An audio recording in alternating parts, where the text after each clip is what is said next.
Good morning, Bimblers. And you join me at St Oswald's Church here in Winnick, Warrington. We've started quite a few Bimbles from St Oswald's Church. Did you know that the captain of the Titanic was married in this church? Pot fact. We've gone north from here, we've gone east from here, but today we're going northwest from here to see what we see. So let's stop messing about and let's bimble.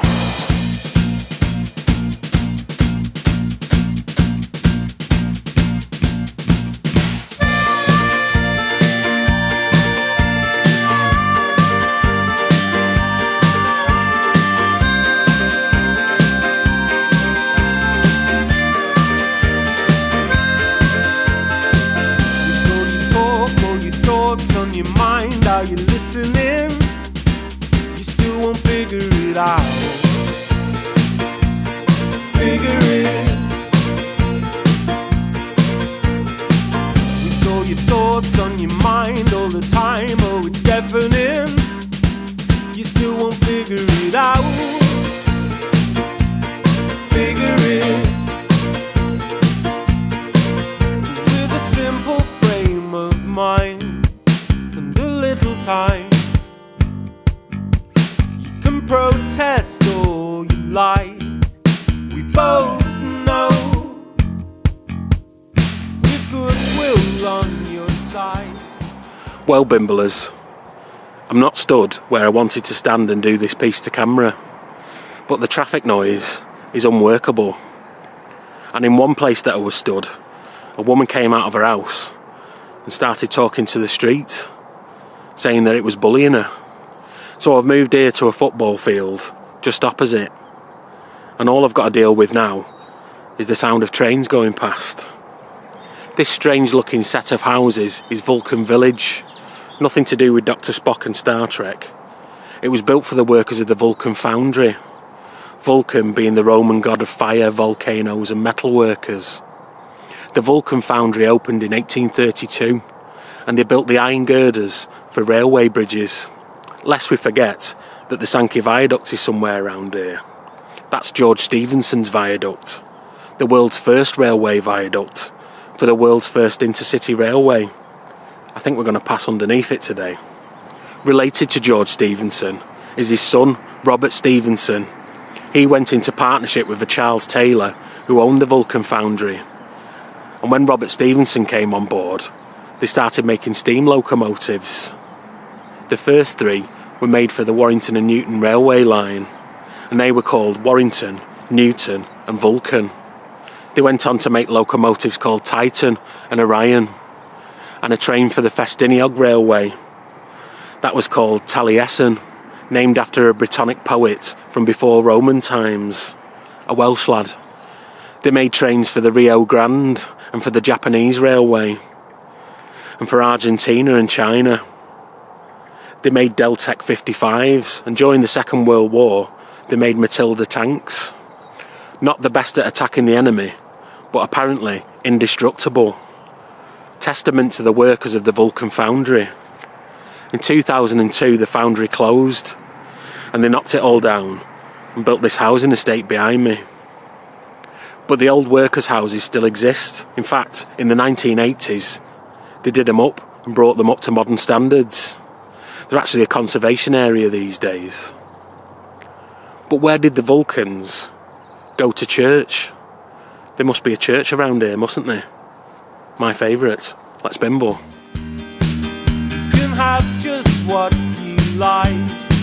We both know things could be easy if you just try. You'd be better off this time. Have it your own way if you like. Things could be easy if you just try. I know you heard every word, every line, but you're missing it. Why won't you figure it out? I'm suffering from my heart today, Bimblers. It's rather soggy underfoot. Ruin me Adidas trainers. But Emmanuel Church here in Wargrave is actually why we're on this Bimble today. I've been trying to find out who designed it for ages. I even sent a message to him on Facebook asking who designed it, but they didn't know. And on Thursday night, while I was laying in bed, holding hands with my little Molly in a crib next to me, I found it on Google. It came up. Before 1841, if you lived round here and you wanted to go to church, you would have had to have walked to St Oswald's church, where we started today's Bimble. The land for Emmanuel Church was donated by a Thomas Lee. He was the lord of the manor, out of the goodness of his heart, but also as two fingers up to the other lord of the manor, Lord Derby. Mr. Lee had an act put together to make this the parish church of Newton, even though at the time it would have been right out of the way. There was just a few cottages dotted about. So who designed it? It was a Richard Lane. He studied architecture in Paris before moving back to Manchester. He's noted for designing Salford Town Hall and the Manchester Royal Lunatic Asylum. They changed the name of that to Cheadle Royal Hospital, probably for the best. And he also designed Didsbury School of Education. He mostly worked in the Greek style for municipal buildings and the Gothic style for churches, and he was probably the most successful architect in Manchester at the time. But he wasn't without his critics. A lot of people said he was old-fashioned and a little bit dull. One fella named Alfred Derbyshire had this to say about him. His practice was almost exclusively devoted to an attempt to force upon a commercial 19th century town with a sunless and humid climate the refinement and perfect beauty of the art of the Greeks in the golden age of the Pericles. Manchester was still far behind Athens. Cheetham Hill was singularly unlike the Acropolis, and it's very doubtful that Richard Lane was among her greatest artists. That would be offensive if it was said by a complete stranger, but Alfred Derbyshire was one of Richard Lane's students. Bit cheeky if you ask me. Would you believe it, but Emmanuel Church here in Wargrave isn't even a listed building. That would explain some of the brickwork. But it was the first church built in Newton. I think English Heritage need to get their act together. I think it's a right stunner. You take no notice, Richard. Let's Bimble. Better off this time. Have it your own way if you like. It's easy, just try.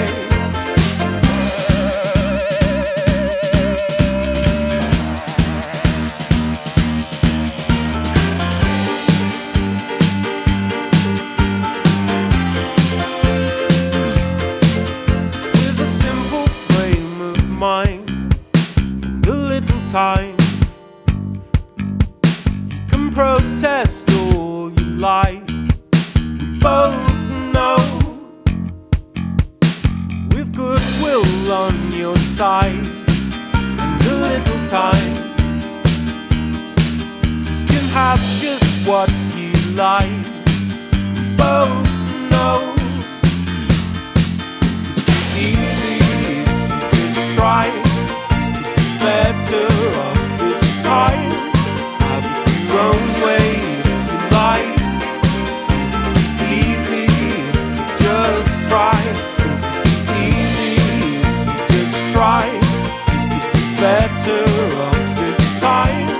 Have it your own way you like. Easy, just try.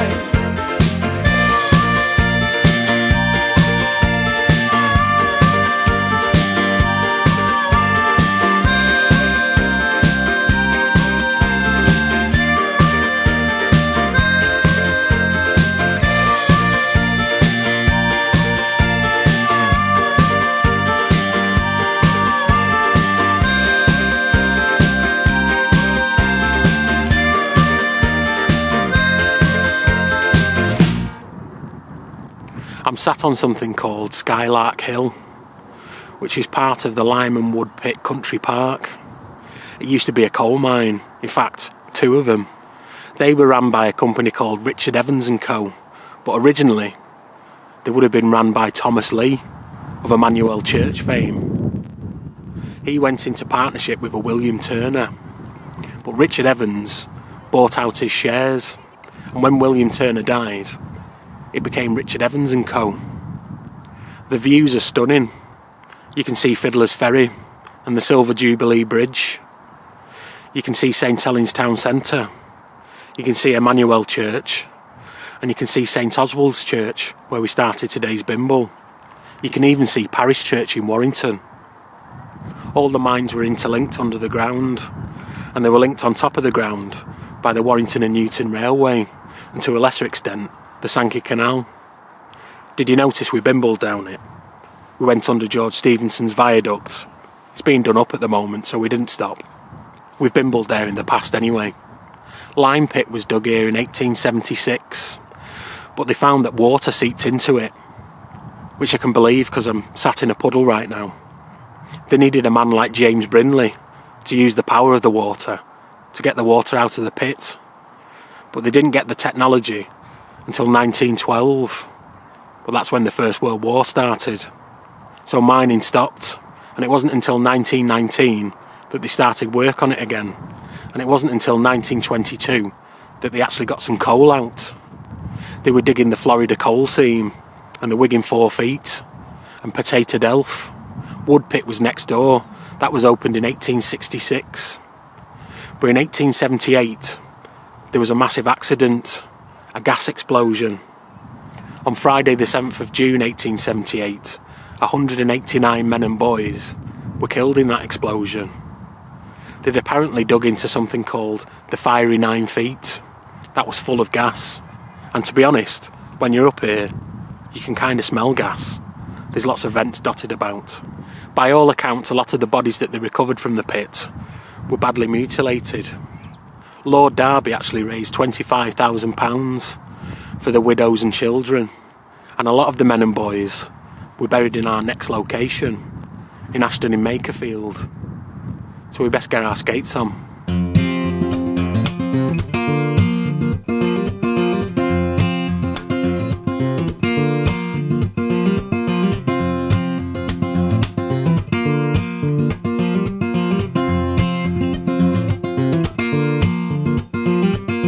Maybe it didn't work at the time, maybe it never did. A mistake that made the distance, or a trying way to live. Maybe it's the time that you grabbed at my arms and electricity flowed from my shoulders to palms in a white hot glow, leaving white cold scars left bare and unshown just to prove they were ours. Maybe it worked, maybe it never did, maybe it never was quite like how it is.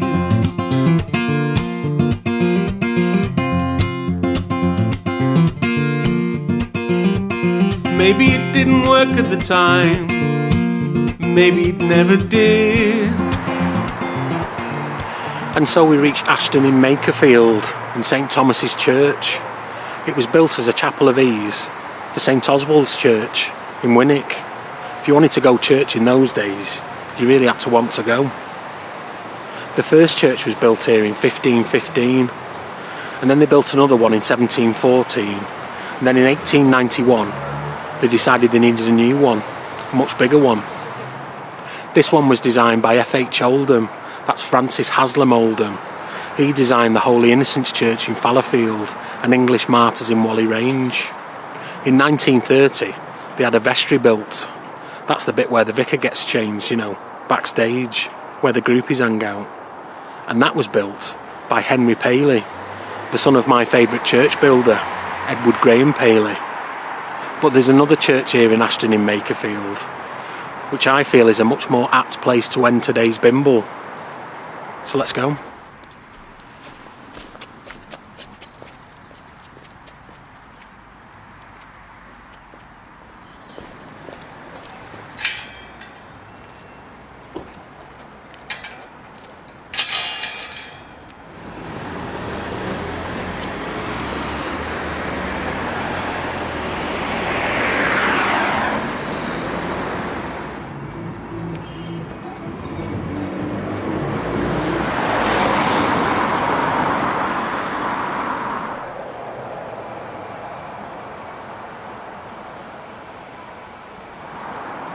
Well, Bimblers, it's quite the warm day for October. I've had to take the old jacket off and display the Bimblism t-shirt. Links in the description.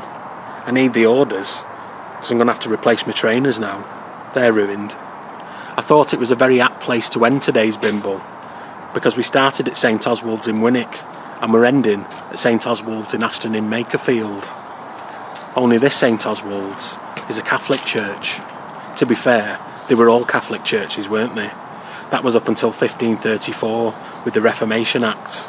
That was when Henry VIII said, I'm going to have as many birds as I like and there's nothing you can do about it. I'm even going to chop their heads off. That's why we don't tend to cover Catholic churches here on Bimblism. I've nothing against them. Well, I'm an atheist, so I've clearly got something against them. The first St Oswald's church here in Ashton in Makerfield was built in 1822, and then it was replaced in 1925.